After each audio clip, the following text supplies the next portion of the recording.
Spiritual accountability, or any form of accountability, is a personal responsibility that must be strictly adhered to. With the breaking of sacked 40 pastors from the Living Faith Church in Nigeria, there is need to break down what spirituality and accountability is as a topic on this edition of Let's Talk. Hello and welcome. My name is Olujoke Mosaku, and my guest is Pastor Adewole Dosumu, aka Pastor D. He is the pastor of Wonder Parish Salvation Proclaimers Anointed Church, SPAC, Abeokuta, Ogun State, Southwest Nigeria. Please stay with us.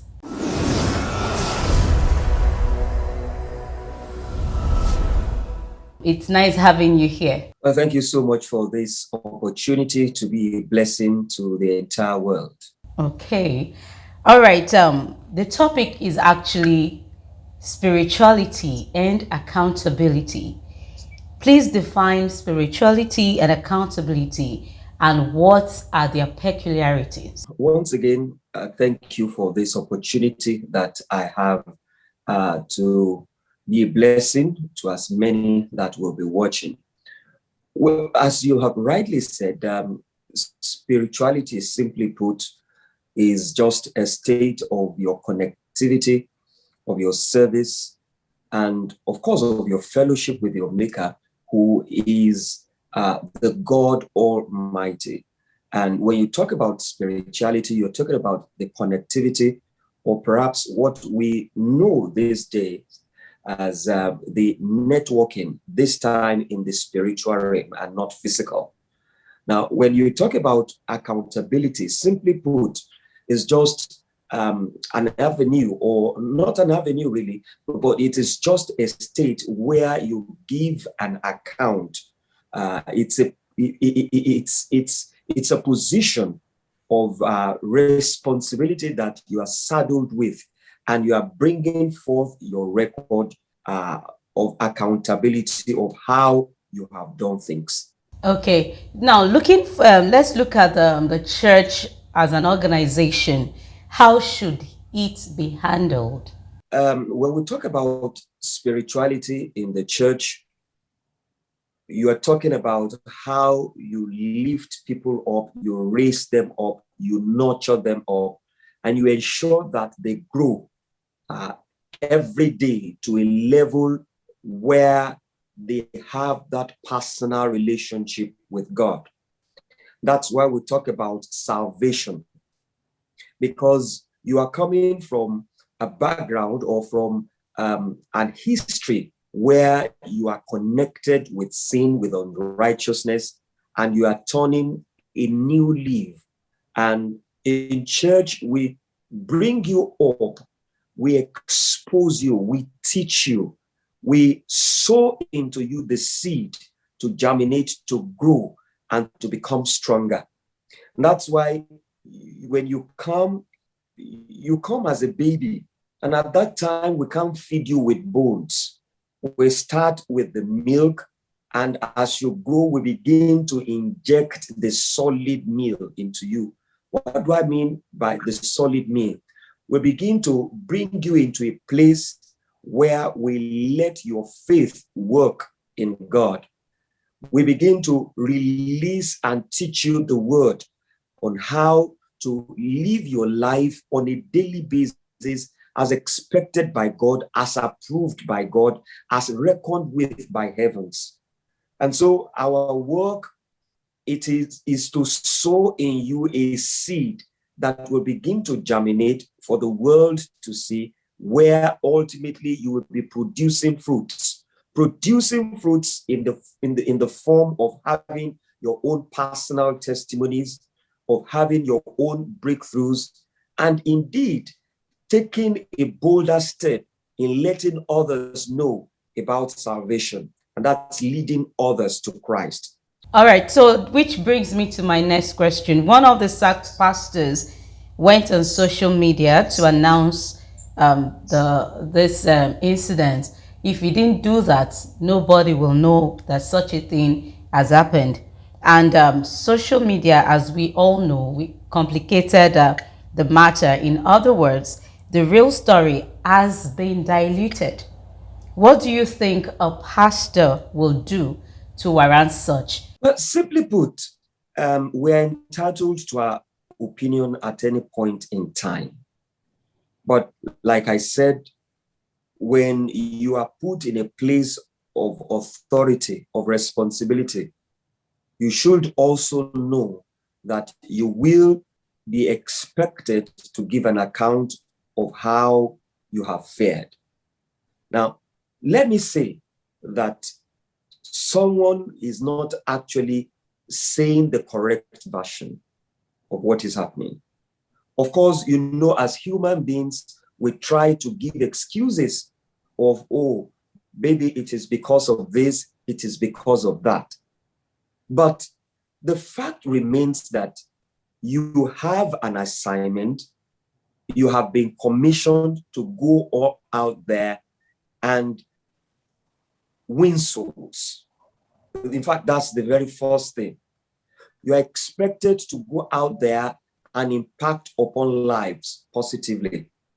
Now, if we take it to the secular world, if a manager employed you to bring about, to add to what that organization is giving as service to the outside world, there will come a time where they evaluate how fair you have gone.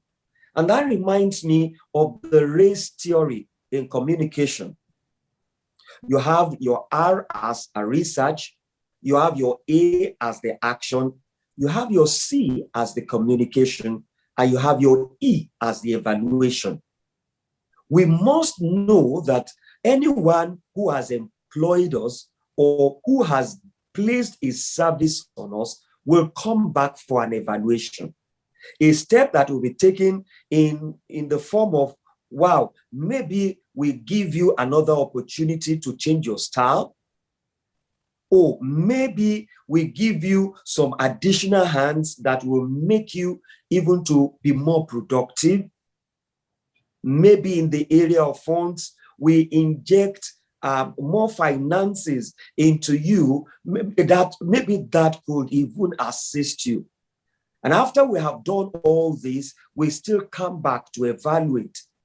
Has all the things that we have done, have you been able to produce a result, a positive turnaround? And if not, if you are an entrepreneur, I'm sure what you will consider next is to give such a manager the matching orders. Thank you so much for that. Let's quickly go on this break, and when we come back, we continue from there. So stay with us. Hello everyone, my name is Janet Bablo, and I'm here to talk to you about a show called Let's Talk. Let's Talk is a show on DNT Work, DNTWOK on YouTube. I'd like for you to, watch the show. I've been on the show. The show is educative, it's informative, it's amazing, and it's hosted by the one and only Olujoke Osako. So don't forget to hit the like button, make sure you share, and make sure you subscribe.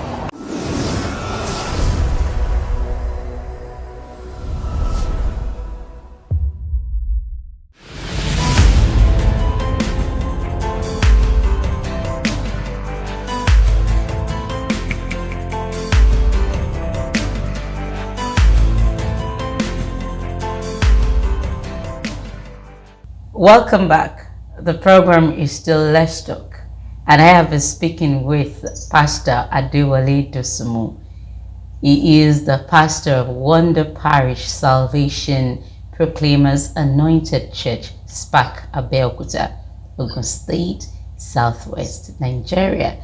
And we've been discussing the topic, spirituality and accountability. Let's continue. Thank you once again, Pastor Wole, for coming on the show. It's been wonderful having you, and Thank you very much. I've really been blessed so far, and I believe people watching also are blessed and still getting blessed. So as we move on to the next question, what are the principles of spiritual accountability? Well, simply put, if you check out what the book of Romans chapter 14 verse 12 says, you get all that. It says, so then each of us will give an account of ourselves to God. Every one of us, every single person will give an account of ourselves to God. And so in spiritual accountability, we must have that at the back of our mind, that one day will come, even after living here on earth, we will stand before the judgment throne of God and give an account. So you see that the word accountability is also coming again. Accountability in the sense that, yes, God created you and I. We have lived our lives here on earth the way we like, and nobody is questioning us. But that last day, when we stand before him, we are going to give an account of ourselves before God. And that's why it is indeed very, very crucial and necessary for every child of God to be careful of how he or she lived his life here on earth. Yes, nobody might see you. The pastor might not see you. Your parents might not see you. But there is another God that is watching you. Every single thing that you are doing, even at a place where you consider to be hidden, that nobody is seeing you, God is still seeing you there. And you are going to give every minute account of how you have spent your life. Be you a pastor, be you a member, be you an ordinary being here on earth, whether you are born again or you are not born again, you are going to give an account of how you have lived your life. And that's where the spiritual accountability comes for those of us who are in the vineyard of God. We should know that one day will come when we stand to give an account of how we have lived here on earth. And and the book of Ecclesiastes chapter 12 verse 14 also puts it right. Let me read the King James version of that verse for you. It says, for God shall bring every work into judgment with every secret thing, whether it be good or whether it be evil. So God will also give a judgment after you must have presented your own account. All right, I want to quickly go through the letter that was given to these pastors. I was fortunate to find one on Twitter, and it reads thus. The headline is, Church allegedly sacks pastors for generating low income from their branches. And the letter reads thus: consequent upon the recent performance reviews, which revealed that your church growth index falls below expectations, please be informed that your services as pastor in charge are no longer required from this commission with immediate effect. You are to vacate the official accommodation where applicable and hand over all properties of the ministry in your custody, including your staff identity card, to the area pastor before departure. May you find grace and from God for a new beginning. When I actually saw it, I was worried because it's totally different from what the top the headline reads. Now, my question is, what will Jesus do if you found these people guilty as charged? And if you were the founder of a church, what would you do differently? Let me say this, that at times we give headlines some sensation. And when you read through the body of the context, you discover the whole truth about the situation. Hearing or reading through the content of that letter, the body of that letter, gives you a clue of what actually happened, maybe in that parish or in that branch of that organization, of the church organization. Having reviewed, gone through, that means a proper review was done. It was not as if they came one day and they said, oh, Pastor, we are sacking you. They went through the records. They went through the books. And at times, we might not give a full detail of what happened. Now, if you are a founder of a church, or you are a supervisor of a parish, and you went to that parish, you check through the books, you went through the financial records, you went through the attendance records, and you saw how the headquarters, let me use the word headquarters, supported this organization. Having gone through all this, and in a particular period of time, you expect some results.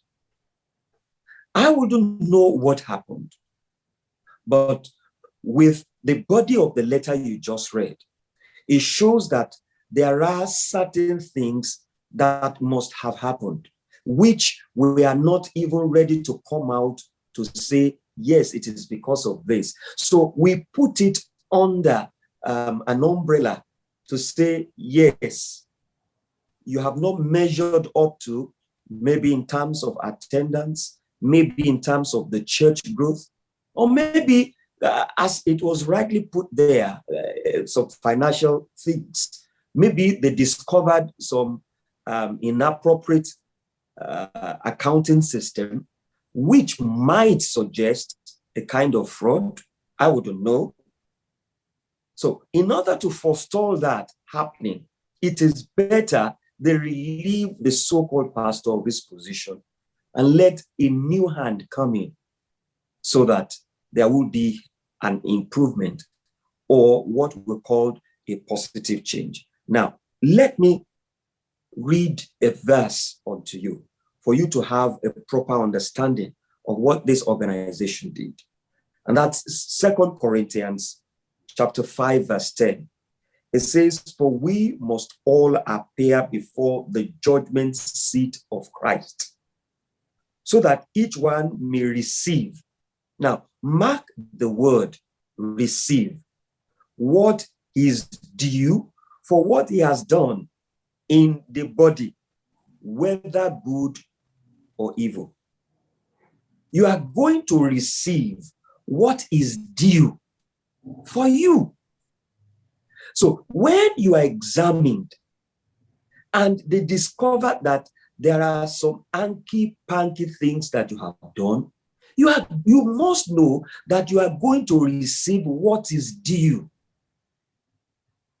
I mean, for Christ's sake, out of all the parishes or the branches visited, we have just a pocket of their pastors being relieved of their position. So for me, I consider it that they have received what is due for what they have done. What is due in the sense that having gone through the process of accountability, viewing it with the level of spirituality, then what next is that you receive what is due for the work you have done, whether good, whether evil. Now, where is the place of spiritual maturity if we have someone who is supposed to be, even the Bible says that the one whom the Lord loves, the Father loves, it chastises. And so in this aspect, I see it as chastising the children. Maybe when you go elsewhere, maybe if I do this to you, you'll be able to sit back and think on how to do better.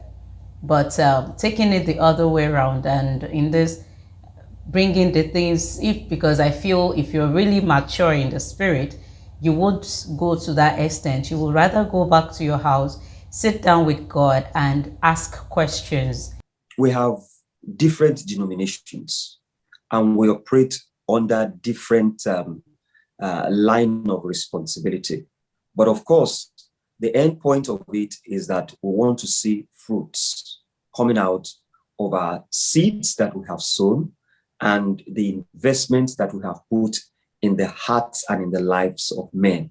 When I talk about investment, don't get me wrong, it's not about the financial investment. I'm talking about the word that we have sown into the hearts of people. Now, if we put it side by side with spirituality, you remember the story of the prodigal son. One said, "My father, give me my inheritance," which is due to him, of course. And after collecting it, the Bible made us to know that he went far into a foreign country and he squandered it. And yet there was one who was still with the father, who never asked for his own inheritance. But the one who squandered it, just like you said, to buttress what you said, "I will return to my father. And I will tell him, I am no longer worthy to be called the son. Just consider me a servant." But what did the father do? The father said, "Yes, I know you have squandered all your inheritance. The difference is that even when I go, you have nothing to take again. But that still does not take away the fact that you are my son. So welcome back." Now, the guy who was with the father at home, who never squandered his own inheritance, was even annoyed that after staying with you all this while, you never did through a kind of celebration for me. I mean, this is a guy that will still own what the father must have left, because the second guy had no more inheritance. That's one. Another thing that I would like us to consider is this. We remember the story of Ananias and Sapphira. Just one lie, a single lie, one day claimed the lives of the two. Now, imagine the number of lies that David must have come up with. Look at the level of his, what we call unrighteousness. Yet, David knew how to go back to his creator to ask for forgiveness. And that's where the level of maturity comes in. Now, let me quickly say this, that the pastors that went to the social media, did they tell us even the number of times that they've been given opportunities over opportunities over opportunities? Will they tell us when the organization came, they saw some things and they said, "Oh no, maybe if we still give them a little time, there could be a kind of changes"? Did they tell us that? It was when they were booted out that they came back to tell us that, "Yes, so we have been sacked." How many of them told us that when we had our challenges, we reported to them and they still gave us that opportunity to continue? How many of us, or many of them told us that, "Oh, we erred in some certain areas," and they overlooked it. They forgave us and they still gave us that opportunity to continue? How many of them came back to tell us that? Well, it is now that they've been given the red card, the final whistle blown, that is when we begin to hear their cries. We should be mindful of one thing. Listen, when we err and we are forgiven, we must be magnanimous indeed to accept it. Bible says, "For all have sinned and come short of the glory of God." And it says, "For as many that will receive him, to them he give power to become the sons of God, even to as many that will trust him." Thank you so much for that. Do you have any final word? Well, my final word is that just like Revelations 3:15-16 put it, it says, "I know your works. You are neither cold nor hot." And of course, if you are not cold and you are not hot, definitely we know the result, that you are lukewarm. And verse 16 says that since you are lukewarm, I will spit you out of my mouth. We should know that in our spiritual work, in our spiritual responsibility, what God expects of us is that one of these two must happen. It is either you are cold or you are hot. We must know you for one of the two. But if you are trying to be two, to be the two, there's going to be a problem, because the mixture of the hot and the cold will give us a lukewarm. And so if you're a lukewarm child, if you're a lukewarm pastor, what you should expect is that God will spit you out, meaning that you will be ejected and others will come to replace you. So we should know, we should make a stand of either to be hot or to be cold. If we are hot for him, yes, we know the result. If we are cold for him, yes, we know the result. If you are cold, there is still the opportunity for those who are around you to be fanning the fire in your ministry, and nobody will even know what is happening. And if you are hot, of course, others who surround you will still be helping the work placed in your hands to expand, to increase. And that is not to say that we cannot even have some who will be trying to draw you back. But because you are hot, you are not concerned with what they're doing. You remain focused. What I want to tell many ministers of God today, let us remain focused. Let us look at the mark that is ahead of us. Let us run the race with fear and trembling. Let us ensure that our garments are not soiled. And let God see us doing the work as it is expected of him. And God, who sees every little thing that we have done in the secret, will come about in the open to reward us all. God bless you. Thank you so much for a wonderful time. Thank you, and thank you always. Thank you so much for the opportunity you have given me. I believe that many lives must have been blessed. And let me say this, it is not as if I am supporting morality, but I'm only saying that who are we to say something when God has placed his judgment? If God decides to pardon you, there is nothing the whole world could do. And if God decides to place his hammer of judgment on you, definitely there is nothing you can do. Thank you for this opportunity one more time. Thank you. And to you out there, thank you so much for always being part of this program. And I leave you with this, the story of the fig tree. When Jesus saw that the fig tree wasn't producing any fruit, he cursed it. So, as long as you belong to the household of God, or you are that kind of person that does not do anything wrong. So, let's endeavor to produce fruit in every area of our lives, no matter what we're doing. Until next time, I remain Olujoke Mosako. Bye for now.